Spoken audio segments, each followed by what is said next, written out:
Política do Dia no ar, já trazendo para vocês os nossos comentaristas que vão estar de olho no que repercutiu nesta quinta-feira no setor político aqui no estado do Piauí. Já vou acolher aqui da boa tarde a João Magalhães, seja bem-vindo.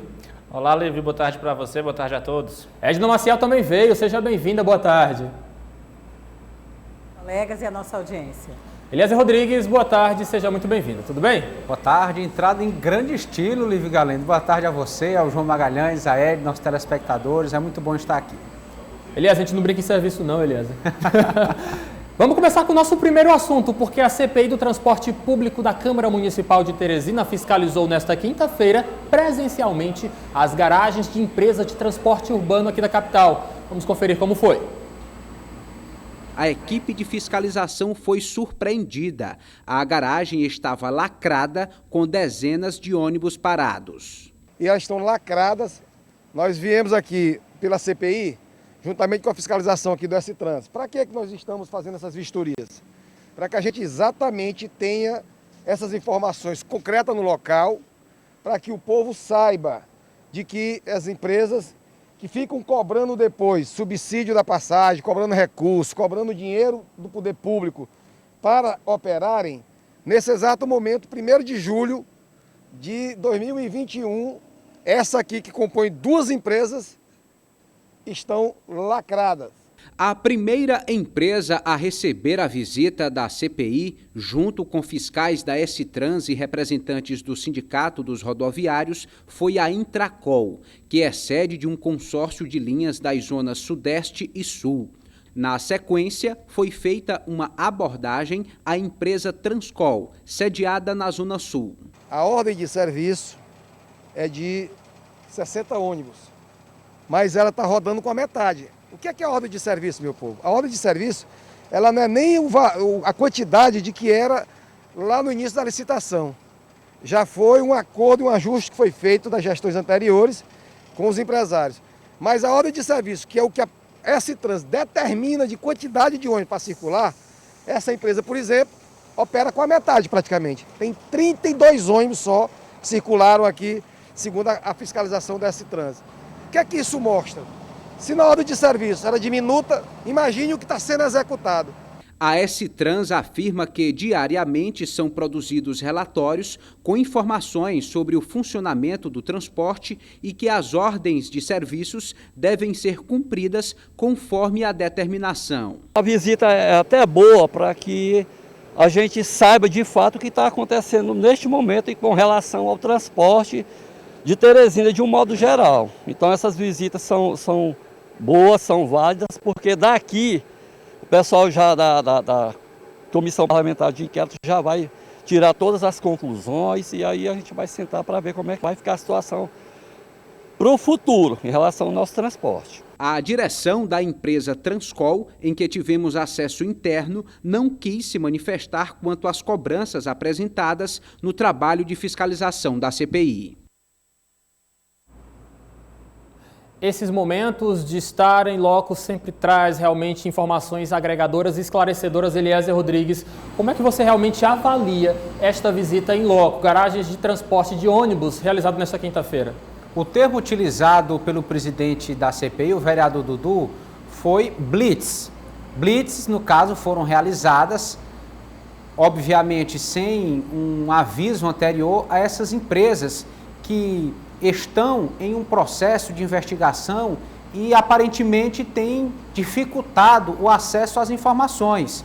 A primeira empresa que mostramos aí estava lacrada, sem uma comunicação à sociedade, ao poder público, simplesmente ônibus, uma frota suficiente, paralisada neste momento em que as pessoas padecem, sofrem sem esse tipo de assistência aqui na cidade de Teresina. A outra empresa em que conseguimos entrar junto com a Comissão Parlamentar de Inquérito, preciso reforçar que não foi uma atitude própria da imprensa isolada, entramos ali acompanhando os trabalhos de uma CPI que tem prerrogativas, que tem competência, que pode fazer o que fez e fez cumprindo um dever. Então, essa empresa também, Transcol, nos omitiu informações, preferiu não se manifestar, demos o amplo espaço, deixamos à vontade, tentamos pessoalmente gravar com o diretor presente na oportunidade, mas ele preferiu ratificar aquilo que era já de suspeita,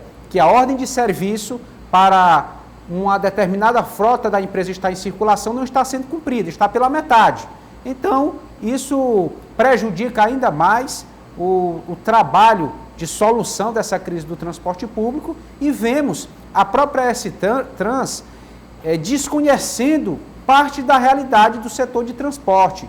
Isso gerou uma outra indagação. O que justifica a S-Trans realmente não conhecer essa parte mais interna de funcionamento, de fazer uma cobrança mais embasada junto às empresas de transporte? Teve que pegar uma espécie de carona com a CPI, como se o serviço não fosse público, não fosse uma atividade concessionária. Enfim, a S-Trans mostrou que tem deixado um trabalho importante de lado. Então, hoje foi uma oportunidade para se conhecer de perto e vislumbrar novas etapas, novas oitivas que devem acontecer, cobranças mais direcionadas pela CPI do transporte. Edna Maciel, enquanto isso não se resolve, quem sofre? Povo. Sim, e fica gastando o que não tem, porque não tem um transporte público de qualidade, confortável, acessível, então passa para as outras alternativas que infelizmente não são baratas e algumas ainda nem são alternativas que estão legalizadas. Os ligeirinhos e outras, né, que já são alternativas viáveis, mototáxi, táxi, enfim. Gasta-se mais dinheiro e perde-se mais tempo. Continuamos a ver nas paradas as pessoas sentadas nas calçadas, aguardando por horas o transporte. Então, esse tipo de investida é diferente, é boa, né, que a própria CPI vá conferir com seus próprios olhos, tentar buscar mais informações, mas a Prefeitura já deveria também ter alguns dados, já deveria ter tomado essa iniciativa, não dessa forma, né, porque não havia CPI, mas prevendo os problemas que nós estamos vendo agora, já que antes se propôs, bem antes até de assumir a gestão, a resolver o problema do transporte público. Então, batemos de novo na tecla de planejamento e de cumprimento de metas, enfim, de promessas. Ô João Magalhães, parece que mais uma vez nós estamos diante de uma Prefeitura Municipal de Teresina totalmente perdida, porque informações vitais que deveriam ser de acesso, de conhecimento da S-Trans, simplesmente são desconhecidas, João. Olha, Lívio, a gente vivenciou num passado recente o usuário de transporte público que chegava à parada de ônibus sem ter a certeza do horário em que aquele ônibus ia passar. E essa realidade piorou ainda mais, porque hoje o usuário chega na parada e ele não sabe se o ônibus vai passar. Então isso, imagina o trabalhador que tem horário a cumprir, a pessoa que tem uma consulta marcada, precisa chegar a um centro médico ou precisa fazer uma compra no supermercado e precisa do transporte público coletivo e fica completamente sem ter a certeza de que esse serviço está sendo prestado. Pior que esse cenário é o cenário que a gente vivencia, onde o poder público municipal, que é o responsável pela organização, por ser o poder concedente da prestação desse serviço, ele não tem demonstrado a capacidade de se organizar, de se planejar e nem de fiscalizar como é que está sendo a prestação desse serviço. Se você não tem condições nem de fiscalizar, como é que você vai ter condições de planejar melhorias para a prestação desse serviço tão essencial à vida da população, que é o transporte público coletivo? A gente observou claramente pelo trabalho da CPI que a S-Trans não tem tido a capacidade, as condições de levantar números reais, porque não tem nem essa autonomia de procurar as empresas e conseguir esses números. Como é que vão planejar melhorias no transporte público coletivo se nem a S-Trans tem acesso a esses dados reais? Então é uma desorganização, sem dúvida nenhuma. Isso pune os trabalhadores do sistema, pune, obviamente, todo o modelo de prestação de serviço e, claro, que o cidadão é o mais afetado. E quando o cidadão começa a recorrer a outros modais alternativos, sem regulamentação, como bem lembrou a jornalista Edna Maciel, isso afeta todo o sistema de mobilidade da cidade. Da mesma forma como o sistema hoje, a gente observa uma crítica muito pesada de que hoje não tem passageiros suficientes para manter a arrecadação necessária para o sistema funcionar.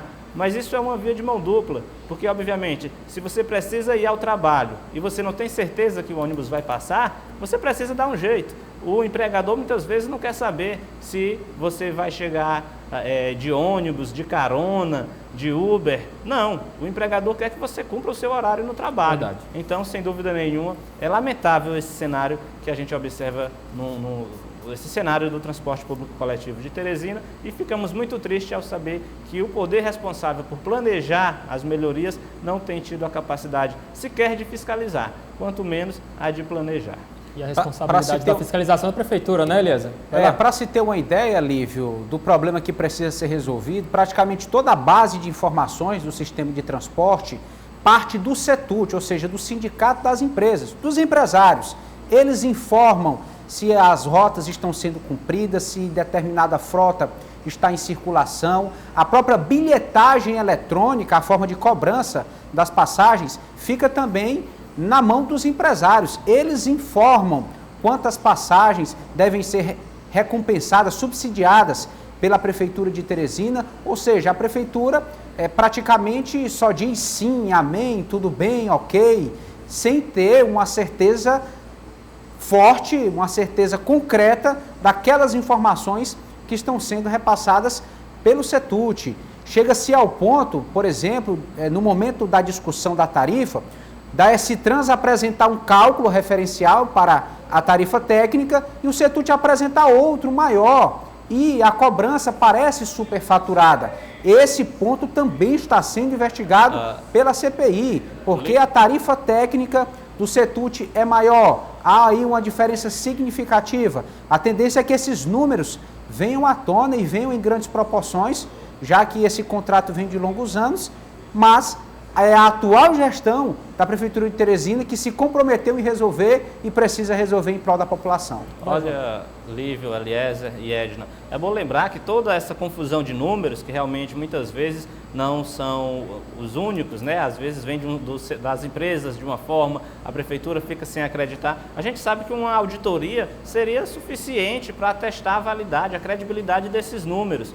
O Poder Público Municipal, a Prefeitura de Teresina, como poder concedente do serviço, poderia muito bem contratar uma auditoria independente para atestar esses números, para que a gente tivesse a credibilidade de estar falando que o sistema está com esse déficit de receitas por conta dessa situação. Enquanto a gente não tiver sequer a credibilidade desses números apresentados pelo CETUT, pela Prefeitura, a gente fica sem, e quando eu falo a gente, estou falando do cidadão teresinense. Claro, o cidadão fica, obviamente, à mercê de uma falta de planejamento e de uma descrença, né? Porque hoje, além do serviço estar ruim, prejudica muito essa desesperança que o cidadão tem de que a situação não vai melhorar tão cedo. E também, se me permitem, né, gosto sempre de falar aqui dessa questão, porque essa gestão se colocou como a gestão da assistência social, tinha e tem uma marca, doutor Pessoa, de ser uma pessoa voltada para o social, acaba com a autoestima de qualquer pessoa. Ontem eu passei perto de uma parada de ônibus no centro e vi uma senhora sentada com uma criança que devia ter mais ou menos uns 3, 4 anos. Quer dizer, como é que você fica com seu filho ou sobrinho, enfim, uma criança, sentado numa calçada, num horário de 12h a 1, aguardando um transporte passar? Então, perspectiva. Assim, quem está aí, e a autoestima vai lá embaixo, gente. Edna, né? Uma falta de respeito. Eu vou só aprofundar um pouco mais esse seu comentário para lembrar, por exemplo, imagina o cidadão, pai de família, mãe de família, que para chegar, por exemplo, de um bairro ao centro de Teresina, espera ou perde aí 1h30, vamos dizer, 1h30 de vida para chegar ao trabalho, 1h30 de vida para voltar ao trabalho. Então, em um dia, ele vai ter aí 3 horas de vida perdidas, que poderia muito bem ser utilizada para estar com a família, para estar, obviamente, fazendo alguma coisa que ele pudesse sentir algum prazer. Então, realmente, o transporte público afeta muito a qualidade de vida da pessoa. Enquanto a gente tem esse descompasso, essa má prestação do serviço, a gente tem a vida de todos os usuários prejudicada. É verdade, João Magalhães. A gente continua falando agora sobre assuntos que repercutem na Câmara Municipal de Teresina. Desta vez, vamos falar sobre uma polêmica. A vereadora Tanandra Sarapatinhas anunciou que deve deixar o Patriotas em breve. A parlamentar afirma que vem sendo perseguida por pessoas do partido. A questão deve ser judicializada, já que a legislação eleitoral não permite, neste momento, a saída da parlamentar. E é importante também destacar que ela vem afirmando nos bastidores que não está confortável no partido. Ela deve procurar, na realidade revela que já tem convites de outras siglas e deve, na realidade, se linkar a um partido que realmente represente as causas defendidas por ela, a principal causa da proteção animal. João Magalhães, ontem nós tivemos aqui em nossos estúdios o secretário-geral do Partido Patriotas, que disse que Tanandra não é perseguida, de que não foi comunicado oficialmente dessa possibilidade de saída, mas se isso acontecer pode trazer problemas para ela. Não é tempo, não temos janela partidária para que isso seja feito agora na tranquilidade, não é, João? Olha, Lívia, a gente observa nesse caso da vereadora com o Patriota algo que é bem recorrente. Normalmente nos processos eleitorais, nas eleições, cada partido tem aqueles candidatos ali que são alinhados ideologicamente ou até mesmo por uma questão pontual ali de campanha. Não era o caso da vereadora Tanandra. Ela não tinha o apoio, vamos dizer assim, da executiva municipal do partido. Ela, na verdade, começou a campanha e teve um crescimento muito rápido no decorrer da campanha. Isso foi o que elegeu ela para o parlamento e o partido não viu ali condições de que essa parlamentar é ligada a gente. Não, ela foi eleita abraçando uma causa, é bom lembrar, a causa animal, e isso tornou ela como se fosse uma parlamentar independente. Ela não precisou do partido para ser eleita, essa que é a verdade. Então, isso sem dúvida nenhuma prejudica o relacionamento dela com o partido. Agora, o secretário do partido deixou bem claro que não é momento para ela sair da sigla, até porque realmente há a questão da infidelidade partidária, não há janela partidária para que ela migre, para que ela saia do Patriotas, então ela, insatisfeita, vai ter que ficar no partido pelo menos aí mais uns 2 anos, que é quando vai abrir a janela para quem quer disputar a reeleição em 2024. Então, sem dúvida nenhuma, é uma situação que pode, inclusive, ser abordada nas discussões que se faz sobre reforma política, né? Nós temos aí casos, e não é só da vereadora, de parlamentares que estão insatisfeitos em seus partidos, mas não podem sair porque não tem janela partidária. É uma discussão e sempre remete àquela questão. Hoje no Brasil nós temos tantos partidos, há uma fragmentação ideológica muito grande, os partidos muitas vezes não têm um alinhamento com os seus candidatos e isso gera esse tipo de situação que a gente tem observado no caso da vereadora Tanandra e o Patriota. Mas é importante também destacarmos, Edna Maciel, que Tanandra Sarapatinhas é a única representante eleita pelo Patriotas para o Parlamento Municipal de Teresina. Se realmente não se resolver essa situação de mal-estar entre a parlamentar e o seu partido, vai ficar um pouco... São muitos prejuízos também para o Patriotas, que vai perder sua única representante, visto que o Patriotas também é um partido muito pequeno, que ainda não alçou ao patamar de nem partido médio. É um partido muito pequeno e pode perder muito com essa desfiliação, hein, Edna? É situação bem difícil, complexa, né? Realmente que faz a gente pensar, acho que todo mundo pensar, inclusive os envolvidos, nas mudanças, né? Nas mudanças que poderão ser feitas em relação à janela partidária, enfim. Porque eu fico imaginando como é que uma pessoa que não está se sentindo confortável no partido vai legislar junto com esse partido.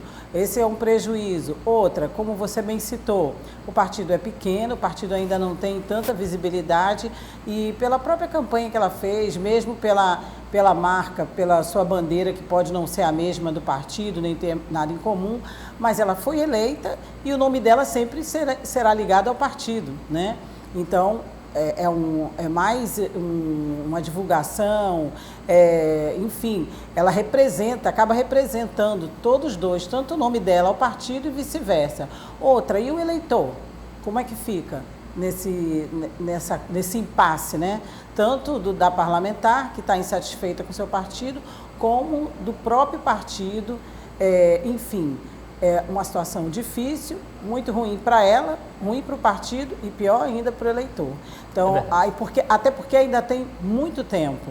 Como é que ela vai se comportar e defender a sigla nesse tempo? Se vai ser independente, ponto de interrogação para mim. Essa questão de independente também é um outro assunto muito complexo, porque aquele que se diz independente pode lutar na sua independência e na sua liberdade, mas acabar lutando sozinho. É verdade. Próximo assunto, o Partido dos Trabalhadores segue focado nas eleições 2022. De acordo com o deputado Cícero Magalhães, quem quer fazer na realidade, quem quer fazer seu sucessor no Palácio de Karnak, não pode temer adversário. Partido dos Trabalhadores aparentemente tranquilo em relação à formação de chapas proporcionais no Piauí. Então o PT já tem como pré-candidatos e candidatas hoje, aí mais de 30, porque nós temos 27, 28 os nomes, mas nós temos ainda, né, que confirmar os nomes de algumas companheiras e companheiros que querem ser candidatos pelo Partido dos Trabalhadores. O fato do PT sair numa chapa proporcional sozinho é muito atrativo para a sua militância. Mesmo com a possibilidade de mudanças na legislação eleitoral brasileira, o PT permanece sem temores e segue confiante na dimensão do grupo. A separação dos poderes, a questão de um deputado federal, o Piauí, por exemplo, tem que eleger, e o Brasil, 3 deputados estaduais para cada deputado federal. Então isso já está causa pétrea. Se for estudar direitinho, você vai ver que não pode ser feita a toque de caixa. Tem que ser uma constituinte para mudar isso aí. Então, eu não acredito que vai mudar essa história de distritão, não acredito que isso vai mudar. Cícero Magalhães é adepto do pensamento de que a eleição para governador do Piauí próximo ano será de fato polarizada. Para ele, o nome de Silvio Mendes não provoca grandes impactos nas estratégias dos partidos. Não, o doutor Silvio, eu fui vereador, ele era prefeito, né? Depois ele saiu, foi candidato a governador, não logrou êxito. Não acredito, né? Eu acredito mesmo que o Partido dos Trabalhadores vai ter já tem o seu pré-candidato, é o secretário de Fazenda, Rafael Fonteles, e a oposição deva ter o candidato, que pode ser o Ciro ou pode ser o próprio Silvio Mendes. Quem quer ganhar eleições não pode ficar escolhendo adversário. O Eliezer Rodrigues tem que estar pronto para quem vier. Sim, o Partido dos Trabalhadores, a nível de Piauí, se mostra de uma maneira muito segura, tranquila, inclusive no aspecto proporcional. O deputado Magalhães colocou aí um total de pelo menos 30 nomes já elencados para a disputa de deputado estadual, uma chapa que já parece consolidada mais de ano antes da eleição. Isso mostra um partido seguro, conciso, que tem capilaridade, que tem uma base forte e consolidada. Então, o PT está tranquilo nesse aspecto. No quesito proporcional ou majoritário, tem procurado construir essa candidatura viável do secretário Rafael Fonteles, mas enfrenta também aí a necessidade de se dirimir alguns conflitos para a indicação das demais vagas majoritárias. São 3, então os partidos da base aliada estão tentando indicar representantes para esta composição que entra de uma forma muito propositiva na disputa eleitoral do ano que vem. Se compararmos a realidade de outros partidos, vamos ver sim que o PT pode estar até como privilegiado de já ter nomes, de já ter um projeto conhecido pela população do estado do Piauí, que mais uma vez deve ser colocado ao crivo eleitoral. O Edna Maciel, mas nós estamos diante de um fator Silvio Mendes, que realmente tem uma boa entrada na capital do estado do Piauí, local, cidade que tem o maior número de eleitores. Não sei se realmente o fator Silvio Mendes traria tanta tranquilidade para os adversários. É um fator importante que pode fazer diferença. Pois é, entendo até a tranquilidade, a segurança, como por conta do que o Eliezer já comentou aí, Cícero Magalhães, Partido dos Trabalhadores da sua base, da raiz, fala com firmeza, com segurança e citou realmente uma antecipação do partido com o nome de pré-candidato, enfim. Mas eu acho que não deve se desconsiderar o nome do Dr. Silvio, não. O próprio Cícero Magalhães fez aí um histórico dos resultados do doutor Silvio em outras eleições, mas nós estamos num outro tempo, nós estamos vivenciando aí um PSDB querendo se fortalecer, né? Os tucanos fazendo aí falas muito convincentes de que estão querendo interiorizar o partido, de que estão querendo realmente, a gente sabe até que tem pouco tempo para muita coisa que tem que ser feita, mas o partido está disposto, está falando de nomes, retornando nomes de PSDBistas raízes para os seus ninhos tucanos. Então, assim, não acho que deva desconsiderar o que ele não fez, mas colocou como sendo um nome que, vamos dizer assim, não amedronta, né, o Partido dos Trabalhadores. Eu acho que sim, que é um nome que se deve considerar a história e o novo momento que estamos vivendo. Meu amigo João Magalhães, que é novinho, mas já acompanha a política há um bom tempo, você acredita que realmente, com base nas declarações e posturas de Silvio Mendes nas últimas eleições, ele estaria disposto a brigar pelo cargo de governador do estado do Piauí mais uma vez? Você acredita nisso, João? Olha, acredito sim. Ele tem demonstrado que está no jogo, está no PSDB. Agora, é bom lembrar que toda essa discussão sobre o nome do ex-prefeito de Teresina, Silvio Mendes, passa pela estratégia de toda a oposição. Hoje, a gente tem quais os principais partidos da oposição? Progressistas e PSDB. Progressistas, hoje, têm uma estrutura política partidária no interior do Piauí que ela é muito grande e que ela vai ser ela precisa ser utilizada pela oposição, independentemente de que candidato for ano que vem. Já o PSDB, e de forma mais específica, o ex-prefeito Silvio Mendes, tem um reconhecimento da população, sem dúvida nenhuma, aqui na capital. Então, vai ser necessário travar-se um diálogo aí entre PSDB, entre progressistas, entre outras siglas também que compõem esse campo da oposição, porque a oposição vai ter que ter uma estratégia, unificar um discurso e ir para campo unida. Porque senão, sem dúvida nenhuma, vai se sobrepor esse pensamento do deputado estadual Cícero Magalhães, porque o Partido dos Trabalhadores é quem está no governo, já tem um pré-candidato que está em campo, dialogando com a classe política, já tem, sem dúvida nenhuma, vários partidos que compõem ali a base, que vão dar sustentação a esse nome no ano que vem. Então, a estratégia da oposição passa por isso. Além de discutir nomes, tem que discutir estratégia. E o Progressistas tem muito que oferecer. É um partido que tem uma estrutura no interior muito grande. E o PSDB tem esse prestígio junto ao eleitorado aqui na capital. Verdade. É claro que perdeu as eleições para prefeito ano passado, mas ninguém discute a aprovação do nome de Silvio Mendes aqui na capital. Então, é um diálogo que os partidos da oposição vão ter que travar e se entender para chegar forte no ano que vem. Sim, senhor. Vamos ao nosso último assunto desta quinta-feira, porque o governador Wellington Dias participou de uma reunião no STF, em que se debateu o ICMS e o projeto de reforma tributária brasileiro. O piauiense critica que essa reforma, como está, prejudica estados e municípios.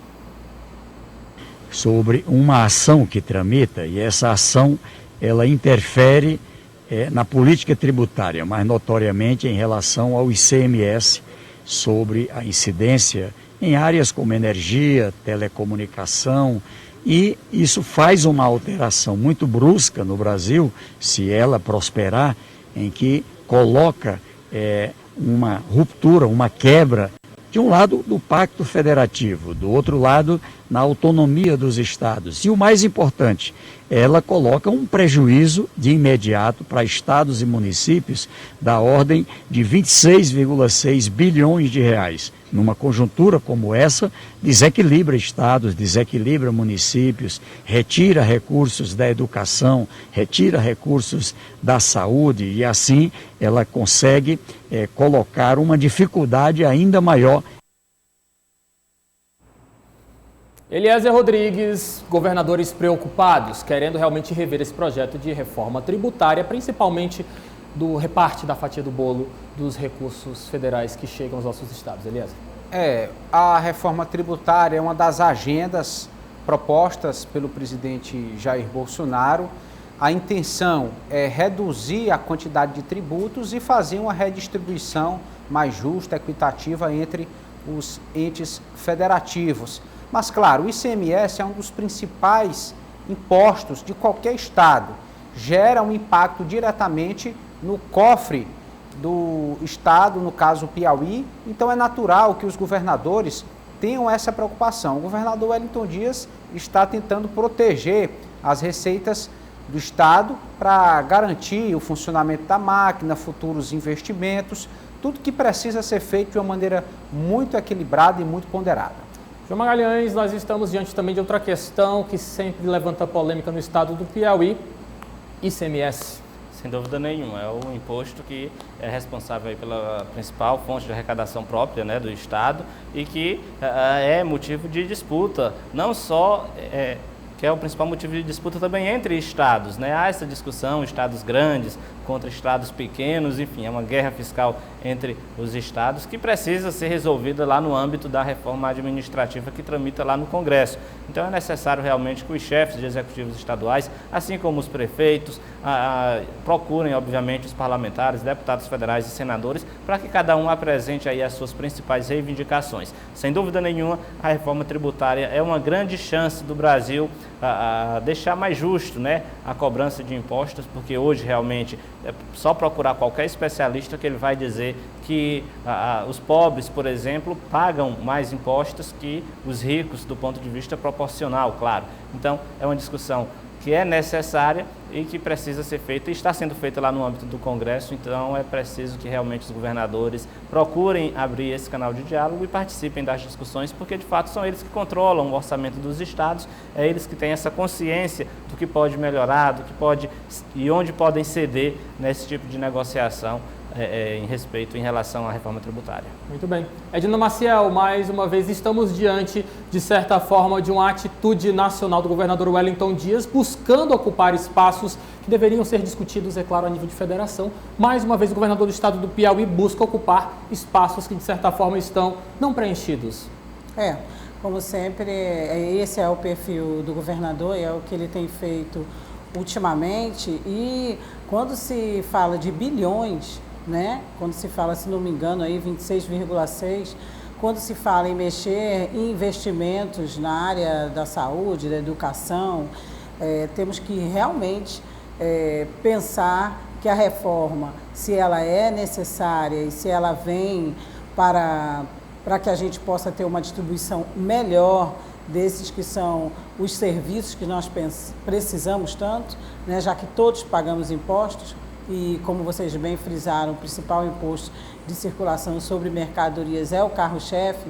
Então, os governadores e o governador do Piauí têm que realmente estar bem de pertinho acompanhando essa reforma e reivindicando que tudo que seja feito seja de forma justa e igualitária para todos, né? Verdade. João Magalhães, muito obrigado pela sua participação. Excelente tarde para você. Até amanhã. Até amanhã, Lívio. Boa tarde para você, para a Edna Maciel, para o Eliezer Rodrigues e, claro, para todos os telespectadores do Dia News. Valeu, João. Edna, aquele abraço para você. Obrigado pela tua presença. Abração para todos vocês, principalmente para a nossa audiência. Muito bem. Eliezer Rodrigues, aquele abraço. Boa tarde. Até amanhã.